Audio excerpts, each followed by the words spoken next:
Bonjour et bienvenue sur la Corneille à 3D, c'est Tony et aujourd'hui je suis en compagnie de Sultan. Hello. On se retrouve pour un nouveau podcast des Nouvelles du Corbeau qui va concerner la Maison Martel. Évidemment, depuis quelques temps, on a eu des informations sur les prochaines unités à venir, donc les cavaleries, etc. pour cette faction. Là, on a enfin eu les cartes officielles en anglais avec toutes les aptitudes qu'on avait pu voir déjà il y a un moment. Donc on va les décortiquer.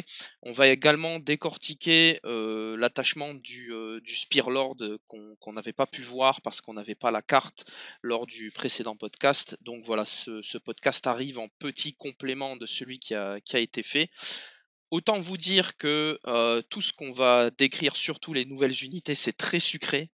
C'est très très sucré. Il va falloir contrebalancer avec un petit peu de sel. On va essayer de rester objectif, mais sur certaines choses, certains combos, je pense que ça va être difficile.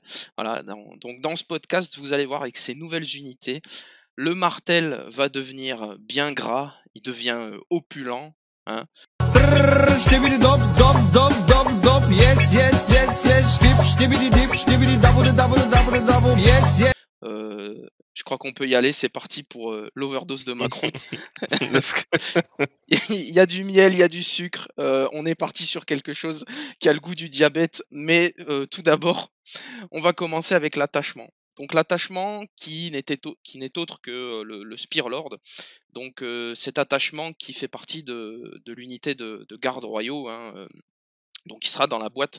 C'est le Spear Lord qui coûte 1 point, et pour 1 point, il vous donne une capa qu'on connaît bien, Boldness and Courage. Donc vous avez un dé de plus en attaque si vous êtes à votre maximum de rang, donc vos 3 rangs, et vous comptez comme ayant un rang supplémentaire si vous en avez perdu un au moment des combats. Ouais, il est excellent comme attachement pour un point comme ça, gratuit, gratuit dans le sens pour un point quoi. Il y a d'autres factions qui ont accès à cet attachement, enfin à cet effet, mais bizarrement on le voit pas parce que c'est pas forcément pertinent dans notre faction. Là en Martel, il y a des choses à faire, notamment avec les skirmishers, les centres skirmishers, ceux qui tirent, d'avoir toujours 8 dés, d'avoir 8 dés quand t'es full rang au tir, c'est quand même assez fort. Je l'avais testé aussi dans les derviches, c'est pas mal. Ça leur permet d'avoir 8, 7, 6, ce qui est pas déconnant. Mm. Dans les Royal Guards, c'est un peu l'overkill, parce qu'en fait ça fait du 8, 7, 7. C'est pas mauvais, c'est-à-dire que sur le dernier rang, tu tapes toujours sur la 7D. C'est pas si nul que ça. Mais franchement, pour un point, il sera très très fort. Je sais pas si on le verra forcément, parce que il y a le Captain Spearman qui est aussi fort que lui, qu'en gros, même un peu meilleur, je pense. Mais bon, pour un point, c'est une très bonne option.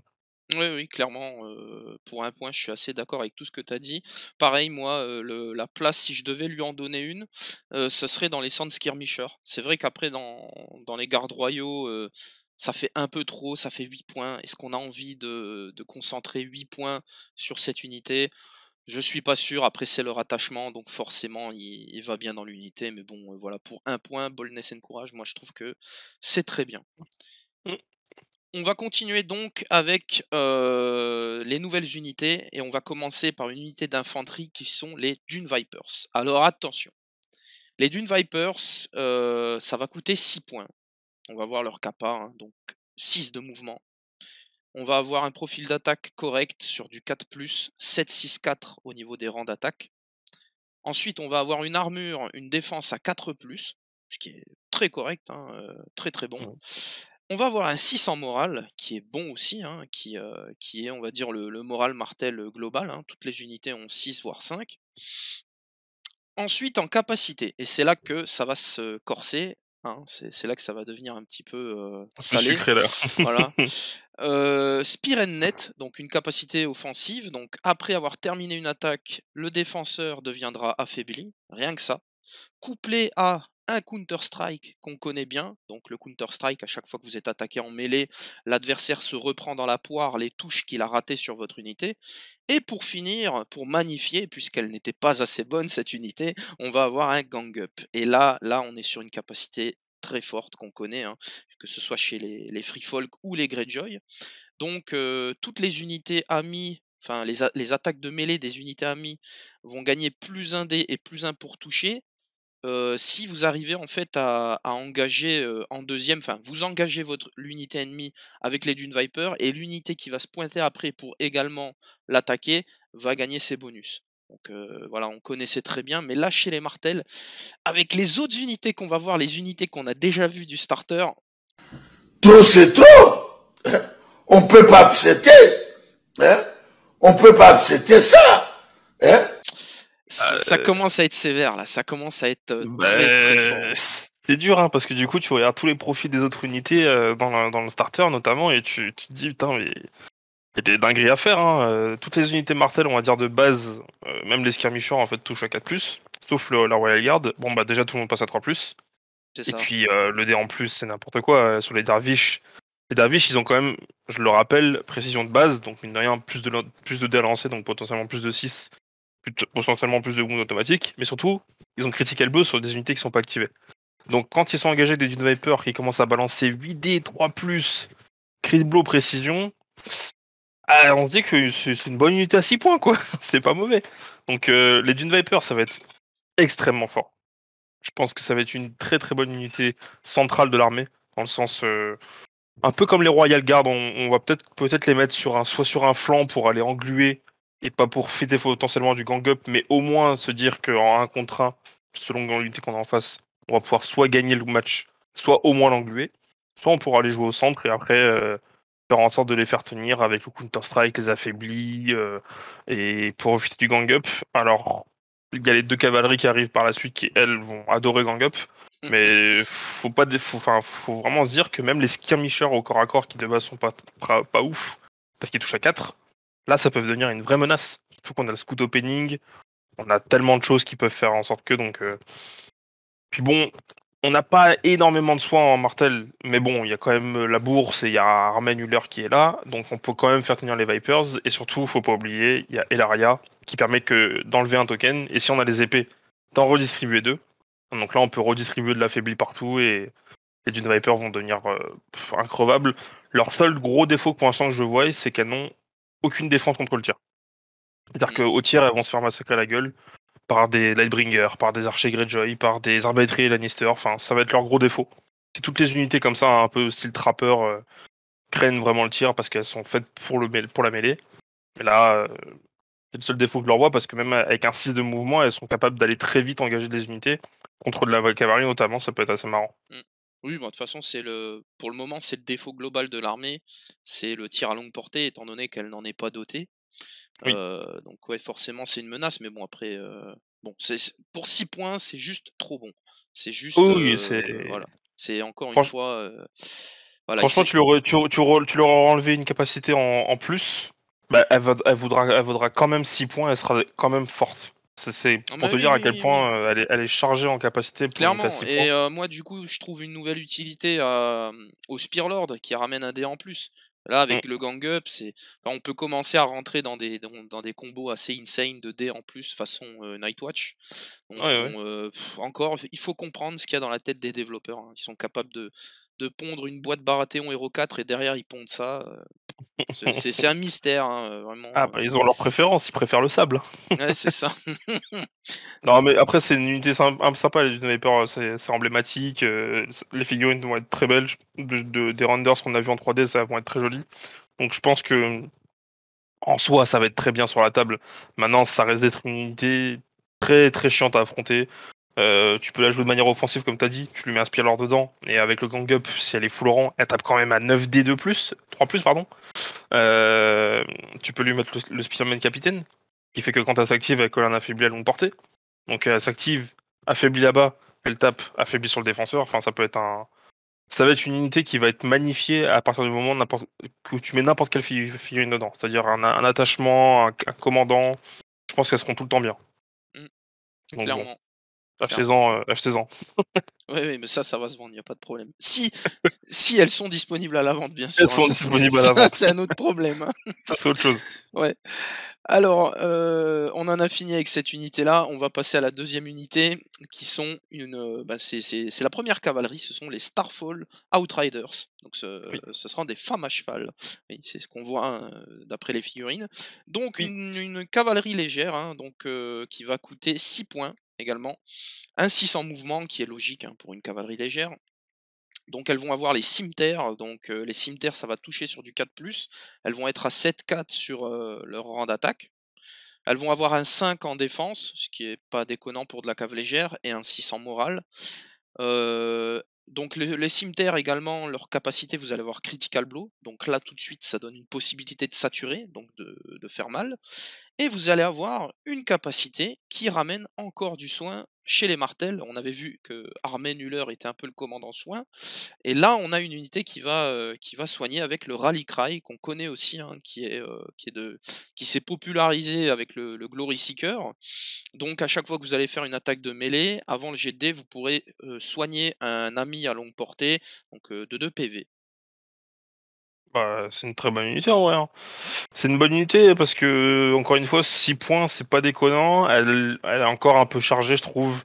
Peut-être que le Critical Blow est un peu de trop. J'aurais peut-être vu une autre capa à la place. Critical Blow, c'est toujours une capacité chiante parce que même si tu touches sur du 4+, on sait jamais, tu charges, tu fais un très bon jet de dés, tu sors 5-6, et là tu te dis ok, l'unité elle vaut pas 6 points quoi. Parce qu'elle tape beaucoup plus fort que ce qu'elle devrait. Maintenant, le Rally Cry, ça va être un peu l'épouvantail de cette unité parce que tout le monde va se dire waouh, mais je vais la faire taper plusieurs fois, ça va être trop bien, je vais soigner 4 PV. Et en fait, pas tant que ça. Parce qu'une fois à l'arrêt, bon bah t'as quand même Critical Blow certes, mais tu touches à 4+. Donc c'est pas foufou. Maintenant, il y a Gang Up, il y a plein de trucs qui se mettent en place. Donc on peut vite passer à 8 et 3+, et là ça commence à être vraiment vraiment fort. Donc faut voir, les martels sont beaucoup chargés en unité à 6 points. Du coup pour la construction de liste ça risque d'être un peu souvent la même chose, ça va souvent être du 4-3 ou du 5-2, donc je sais pas trop comment ça va se jouer avec les cavaleries. Mais bon, il y a quand même König Ploy dans le deck, ça bouge de 6, donc on peut très bien faire 6, plus marche, on fait quand même 18 de mouvement. Ça va être rapide, ça va impacter relativement fort au début, puis le Rally Cry va faire en sorte que les unités vont quand même un peu tenir. Je ne sais pas si on la verra, parce que la cavalerie qui va suivre va peut-être faire en sorte qu'elle brillera plus par rapport aux autres riders. Même si ça reste une unité à 6 points exceptionnelle. Enfin, je veux dire, c'est une très bonne cavalerie légère. C'est juste que je pense qu'elle va manquer peut-être un peu de punch, entre guillemets, si elle a, ne serait-ce qu'elle attaque de front. Imaginons qu'elle n'a pas réussi à charger forcément de flanc, parce que l'adversaire joue de manière serrée et tout. Je pense que de front, une fois qu'elle charge une première fois, elle va peut-être faire un peu de dégâts. Par contre, elle va très vite faire prendre cher en retour, parce que sauvegarde à 5, quoi. C'est ça. Donc, faudra faire attention à la manière dont on la joue. Hein. De toute façon, c'est de la cavalerie légère, c'est toujours avec du doigté. Donc, faut voir. Mais le problème, c'est qu'à partir du moment où il y a Gang Up dans la faction, ça change pas mal de choses, quoi. Mais clairement. je pense que ce sera quand même bien attesté avec certains commandants. Non, c'est à voir. Hein. Après, moi, quand j'ai vu le profil, ça m'a un petit peu traumatisé.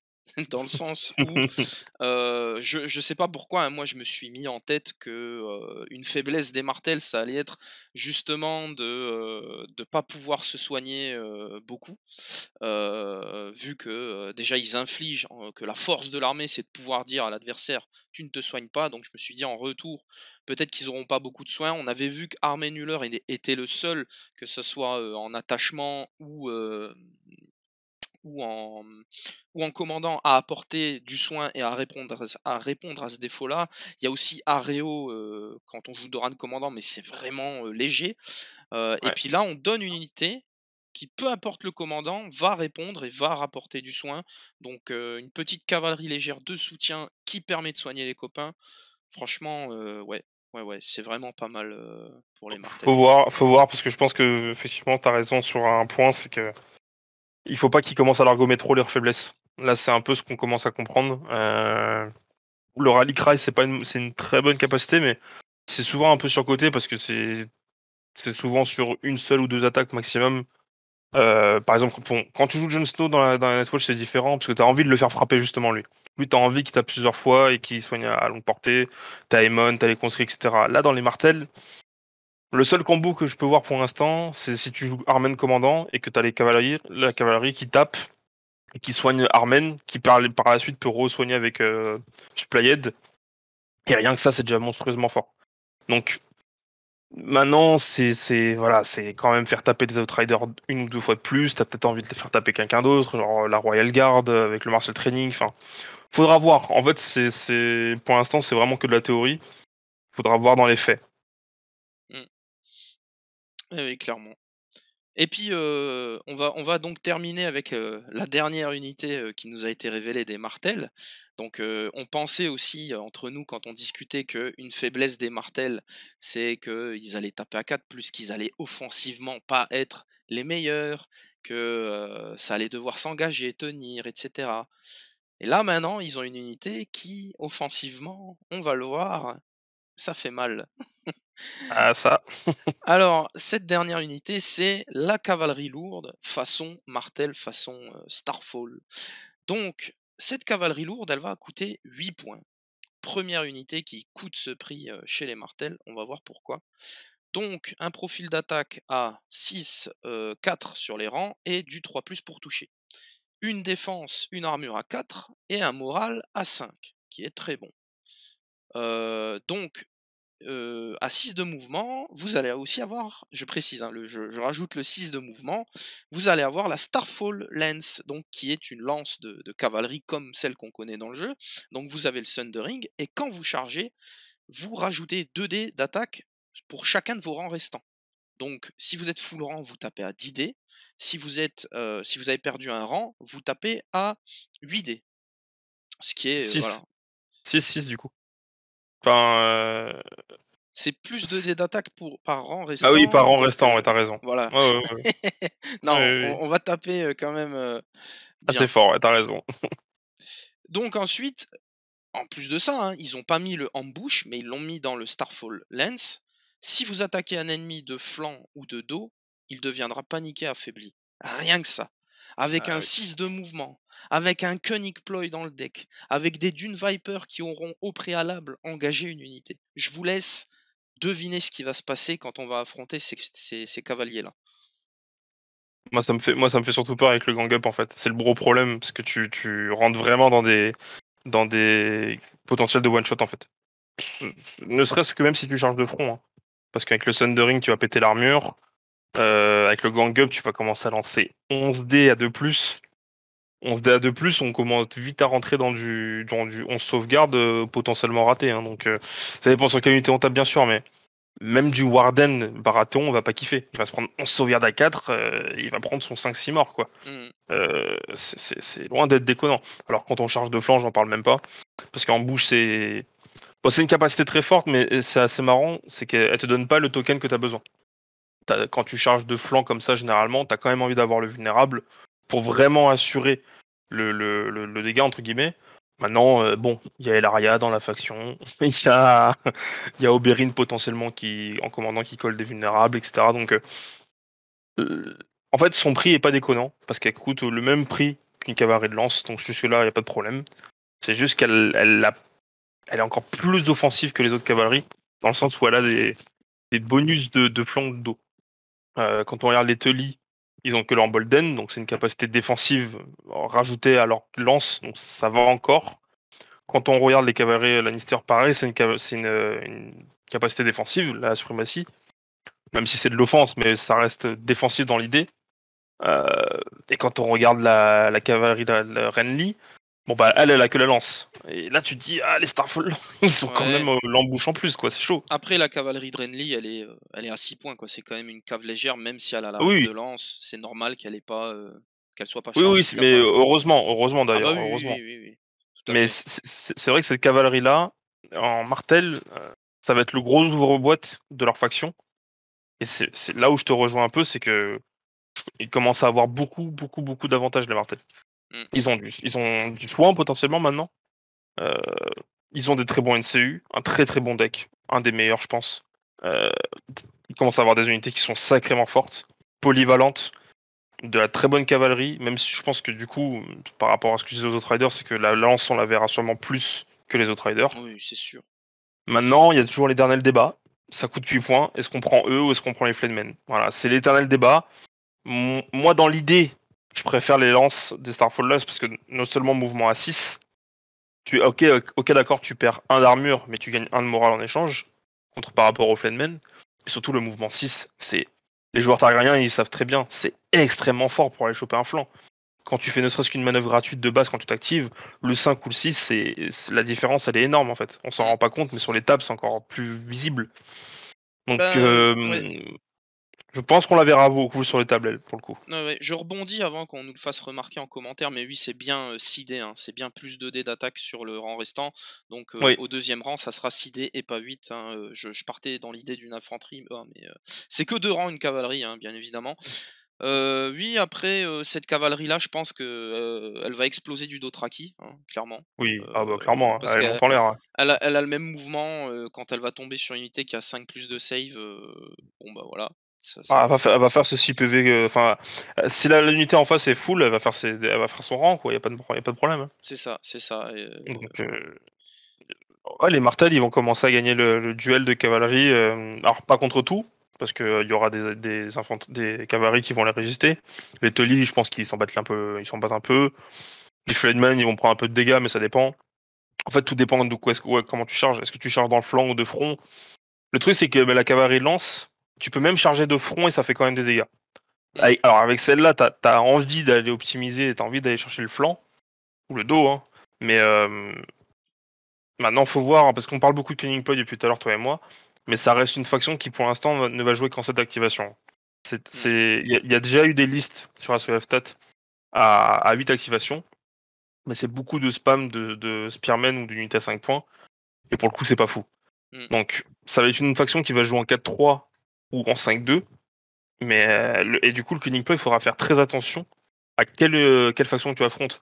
Si tu affrontes des factions qui ont plus d'activation que toi, le Cunning Point sert pas vraiment à grand chose. C'est ça. Donc, faudra voir, mais clairement, les listes maintenant vont commencer à s'étoffer. Les Martels ont vraiment une grosse, très bonnes unités.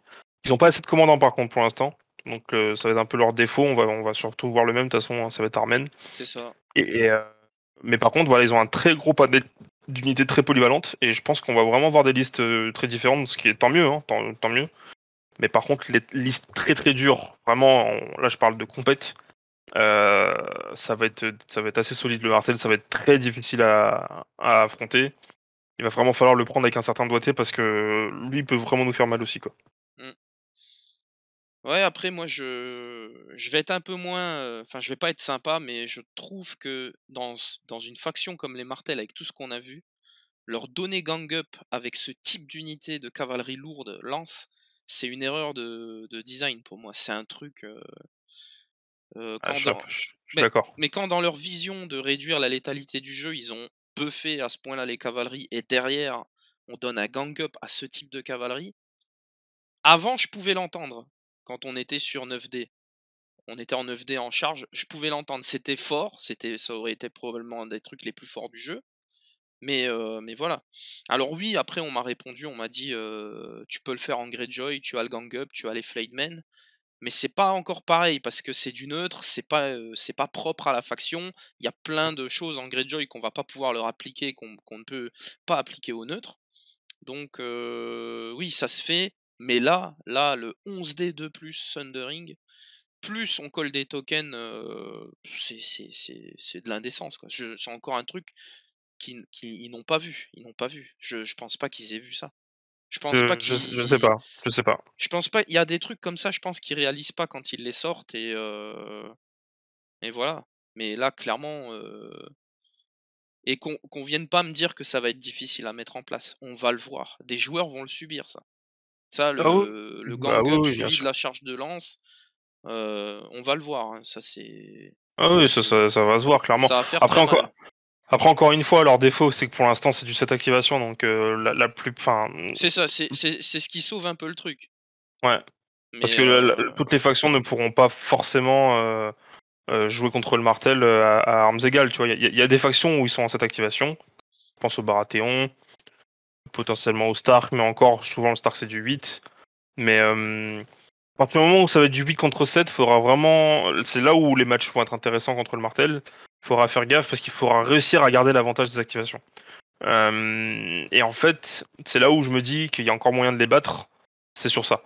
C'est que si tu arrives à garder ton activation plus haut que eux, toujours avoir un coup d'avance sur eux, et se dire bon, c'est moi qui vais chercher ta cavalerie et pas l'inverse, peut-être qu'il y a moyen encore de faire quelque chose. Mais le gros problème, c'est que c'est ça. À partir du moment où tu es en 7 contre 7, imaginons, et que c'est pas toi qui commence le tour, enfin, c'est pas toi qui finis ce tour-ci, tu peux vite te manger des craderies. Hein. Genre un Cunning Plug, cavalerie qui fait une marche ou une manœuvre, qui s'active derrière. Enfin, après, je vous épargne le reste, mais il va y avoir des très très très gros dégâts rentrés. Et c'est là où je suis un peu d'accord avec toi, c'est que pour l'instant, je trouve que c'est un peu trop polyvalent le martel. Il y a la seule faiblesse que j'ai évoquée pour l'instant, c'est le fameux, ils ont autant d'activation que nous, donc il y a moyen de jouer. Mais bon, ça va pas durer longtemps, quoi. Enfin, j'espère que si, mais Ah ben, j'espère juste qu'ils vont pas leur donner une unité à 4 points, en fait. ouais, Voilà, s'ils s'ils leur la donnent une donnent, unité à 4 points, c'est fini, quoi. c'est cuit, ouais, c'est cuit. Non, mais bon, après, voilà, t'as dit ce qu'il fallait, il n'y a pas de souci. Mais voilà, moi je déplore que c'est encore une faction, c'est encore un truc qui va pousser justement à la suractivation, parce qu'on se dit, on va voir battre le martel. Après, bon, j'en fais peut-être j'en fais peut-être des caisses. Il y a quand même des armées et des réponses formidables au martel. Hein, faut pas déconner non plus, il y en a. Mais ça va pas être le cas de tout le monde, et je pense qu'il y a des factions qui vont se faire complètement enfoncer par les martels, sans avoir trop d'options de réponse. Donc je pense au Greyjoy, je pense au Stark. Ça va faire mal, ça va faire très très mal. Pour finir un peu, moi, mon point, les factions que tu as données, bon, malheureusement, c'est pas les factions les plus en vogue en ce moment, c'est celles qui galèrent le plus. Mais je pense qu'effectivement, il y a des factions qui seront un peu plus avantagées contre les martels. Je pense que Lannister contre Martel, ça doit pas être simple. Enfin, Martel, pardon, contre Lannister, ça va pas être simple, parce que tu fais des gros dégâts à la panique, mine de rien. Je pense que Nightwatch, pas facilement, mais va plutôt meuler le Martel. Et après, la dernière faction que je vois tenir, je vais pas parler des plus gros forcément, sinon ce serait pas logique, mais je pense que le Baratheon côté Stannis a des armes. Oh oui. T'as la résilience, t'as Melisandre qui peut faire péter les unités, t'as du tir à longue portée qu'ils aiment pas du tout, hein. Les Lightbringers c'est une horreur contre les martels. Donc c'est ces factions que... Ouais, Patchface mine de rien aussi. Je pense que ça va être... Alors hors Armen malheureusement, hein, parce que pour l'instant c'est lui qu'on voit le plus mais sur Aftat, mais hors Armen je vois pas trop le martel se débrouiller bien contre ces 3 factions que j'ai données. Par contre, à partir du moment où on joue vraiment, on va dire, full AK-47, full, full on y va, je pense qu'une grosse liste armène bien construite contre ces 3 factions que je viens de donner, il y a match, il y a gros match, je pense. Donc, faudra voir. Alors, on va voir ce que l'avenir va nous donner. Est-ce que en Martel, est-ce qu'ils vont réussir à performer en tournoi? Est-ce que voilà, hein. C'est pas une faction facile non plus à prendre en main non plus, je pense. Le deck ne te permet pas non plus de faire tout ce que tu veux. Donc faut voir. Il est très fort le deck, hein, je dis pas le contraire, mais il te donne pas tout non plus. Après, on en a pas parlé, mais je pense que les Targaryens auront des match-ups favorables contre Martel, étant donné le mouvement, étant donné les capacités offensives. Je sais pas trop, hein. T'as du mouvement Martel aussi, hein. T'as presque même plus que mouvement qu'eux. Hein. Oui, t'as du mouvement, mais t'as la capacité à de suractivation avec les Freedmen et tout ça. C'est vrai. Faut voir. De toute façon, faut voir parce que là, on va rentrer dans la période où on va avoir les unités sur TTS rapidement. En physique, faut voir. Je sais pas quand est-ce que ça va arriver, mais en tout cas, TTS va nous montrer un peu ce que ça donne en termes de recettes, on va dire, et on verra bien. Hein. Donc, faudra suivre un peu tout ça, et j'espère que ça ne va pas être une énième faction beaucoup trop forte qui va devoir être rebalancée derrière par l'équipe de Simon. Moi, j'aurais voulu plutôt que ça soit une nouvelle faction un peu comme à la Greyjoy, c'est-à-dire un très gros départ, mais après un truc un peu plus calme, on va dire, jusqu'à que la boîte des héros 2 arrive, et là, c'est la galère. Mais pour l'instant, ça a l'air d'avoir un très très gros départ, mais beaucoup plus explosif que le Greyjoy, et ça va être beaucoup plus difficile à affronter, je pense. Clairement, moi, je suis assez d'accord. Et je rebondis une dernière fois sur la Nightwatch et le match-up. Je pense que les Ranger Hunter, avec une liste à base de ça va faire très très mal au martel. Voilà. Bon, de toute façon, les Ranger Hunter, ça fait pas mal à quoi. Exactement, ça fait même mal à du Baratheon, c'est dire. Allez, je pense que c'est tout bon, on en a fini. J'espère que ça vous a plu. Et je vous dis à très bientôt pour de nouveaux rapports de bataille, tuto peinture, podcast, etc. etc. Salut, ciao ciao, bye. Ciao ciao.